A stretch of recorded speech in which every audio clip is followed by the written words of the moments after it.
महाराष्ट्र क्रांती news, आवाज सर्वसामान्यांचा। खेडले झुंगे रस्त्याच्या दुरुस्तीच्या मागणीसाठी ग्रामस्थांचा आमरण उपोषण तिसऱ्या दिवशीही सुरूच। रुईफाटा ते खेडले झुंगे आणि खेडले झुंगे ते कोडगाव या रस्त्यांच्या दुरुस्तीची मागणी करत ग्रामस्थांनी सुरू केलेले आमरण उपोषण तिसऱ्या दिवशीही सुरू आहे। 3 दिवस उलटूनही प्रशासनाने कोणतीही दखल न घेतल्याने ग्रामस्थांमध्ये संतापाचे वातावरण आहे। या आंदोलनाला शिवसेना उद्धव ठाकरे गट, राष्ट्रवादी शरदचंद्र पवार गट, शेतकरी स्वाभिमानी संघटना यांनी पाठिंबा दिलाय।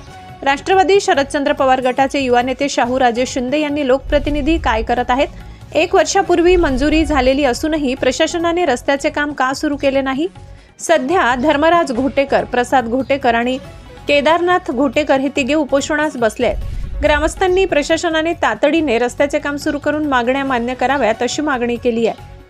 लासलगावचे सहाय्यक पोलीस निरीक्षक भास्करराव शिंदे यांचे मार्गदर्शनाखाली पोलीस हवालदार डोंगरे, पोलीस हवालदार जाधव, पोलीस शिपाई मांजरे यांनी उपोषणस्थळी बंदोबस्त ठेवून परिस्थिती नियंत्रणात ठेवली आहे। ग्रामस्थांचा उत्साह व शिस्तबद्ध आंदोलन पाहता परिसरात कोणताही अनुचित प्रकार घडलेला नाही। महाराष्ट्र क्रांती न्यूज साठी निफाड तालुका प्रतिनिधी राजेश भडा।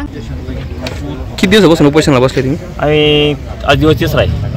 काय मागण्या आहे तुमच्या? आमच्या प्रमुख मागण्या अशा आहे, खेडल्या कोळगाव रस्त्या संदर्भात का त्या रस्त्याच्या दुतर्फा काट्या झालेल्या आहे आणि गेली 25 ते 30 वर्षापासून तो रस्ता प्रलंबित आहे। वेळोवेळी शासनाने तिची मागणी करून कोणी लक्ष देत नाही, लोकप्रतिनिधी येते नाही, स्थानिक आमदार पण येते नाही।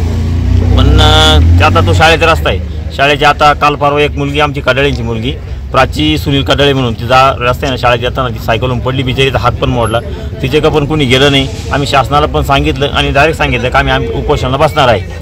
आता ती संबंधित अधिकारी आले, तिने आम्हाला सांगितलं की गेली 25 वर्षापासून आम्ही रस्ता नाही केला, पण येत्या 25 तारखेला दिवाळीनंतर आम्ही त्याचं काम करून देऊ असं तिने आम्हाला लेखी पत्र दिलं आहे। आता बघूया, तिने काम जर नाही केलं तर आम्ही परत एकदा उपोषणाला बसल्याशिवाय आमच्या पर्याय नाही कसं। किती जण बसले तुम्ही उपोषण? आम्ही 3 जण बसले, धर्मराज श्रीहरी घोटेकर, प्रसाद निवृत्ती घोटेकर आणि मी पप्पा विश्राम घोटेकर। याच्यानंतर आम्ही 50 तरुण बसू। माझं नाव धर्मराज श्रीहरी घोटेकर, मी खेडले झुंगेचा ग्रामस्थ आहे, ग्रामपंचायत सदस्य पण आहे। पण आमच्या गावात मागील 25 वर्षापासून कोणत्याही प्रकारचा रस्ता झालेला नाही। आमच्या गावाला यायला नगर जिल्ह्याकडून या, नाशिक जिल्ह्याकडून या, येवल्याकडून या, सिन्नरकडून या, निफाडकडून या, आमच्या गावाला यायला चांगला रस्ताच नाही। बस बंद झाली, त्याच्यामुळे शाळेत येणाऱ्या मुलांची खूप हाल झाली। आम्ही उपोषणाचं पत्र दिलं, त्यावेळेस त्यांनी बस चालू केली। ती कशी केली? फेरा पद्धतीनं, इकडून येणार, तिकडून जाणार, तिकडून येणार, इकडून जाणार, अशा पद्धतीने बस चालू केली। आम्हाला नाईलाज असतो। आता आज रोजी आमचा 3रा दिवस आहे उपोषणाचा। आम्ही 12 तारखेला उपोषणाला बसलो। 12 तारीख, आज 3रा दिवस आहे। आज आमच्याकडं फक्त संबंधित अधिकारी लोक आज आमच्याकडे, पहिले 2 दिवस आम्ही उपोषणाला बसलो, आमच्याकडे कोणी डुंकून पाहिलं नाही।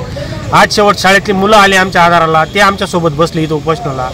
त्याच्यानंतर या अधिकारी लोकांना समजा आमचे वजन कमी झाले 4, 5, 7 किलो, तेव्हा पुढं हे अधिकारी आमच्यापर्यंत पळत आले आणि त्यांना जागली। आता एका रस्त्यासाठी त्यांनी आज आम्हाला लेखी हमी दिली, पण उर्वरित 2 रस्त्यांच्या ज्या मागण्या आहे, हा 1100 कोटीचा एक रस्ता आहे, आमचा एक रुईफाटा खेडले झुंगे रस्ता आहे, याच्याबद्दल अजून आम्हाला कोणत्याही प्रकारची हमी मिळालेली नाही। जोपर्यंत आम्हाला आमची पूर्ण समाधान मिळत नाही, लेखी हमी मिळत नाही, तोपर्यंत आम्ही उपोषण सोडणार नाही।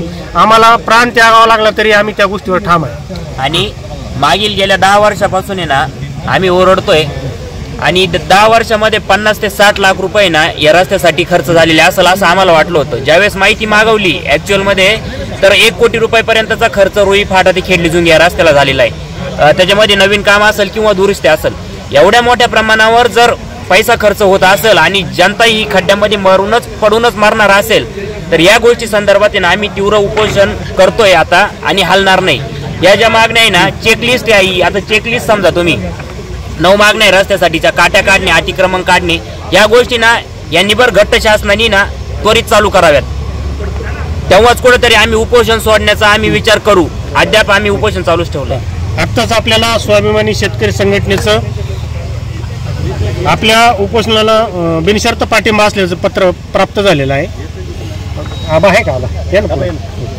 असतील संपूर्ण पार्टीच्या वतीनं आम्ही पाठिंबा देऊन या ठिकाणी त्यांच्या पाठीमागे आम्ही खंबीरपणे उभं राहू आणि निश्चितपणे त्यांना न्याय मिळवून दिल्याशिवाय आम्ही गप्प बसणार नाही। जर एखादा लोकप्रतिनिधी या ठिकाणी लोकांच्या मतांवरती जर निवडून जात असेल, परंतु त्याच्या मनात द्वेष किंवा कुठेतरी संकुचित भावना या ठिकाणी निर्माण होऊन एखाद्या गावाविषयी जर आकस बाळगत असेल तर निश्चितपणे त्या लोकप्रतिनिधीला असा कुठलाही अधिकार या लोकशाहीने दिलेला नाही, याची लोकप्रतिनिधींनी देखील भान ठेवणं गरजेचं आहे। आपण ज्यावेळेस निवडून जातो त्यावेळेस सर्व जनता ही आपल्याला सारखी असते।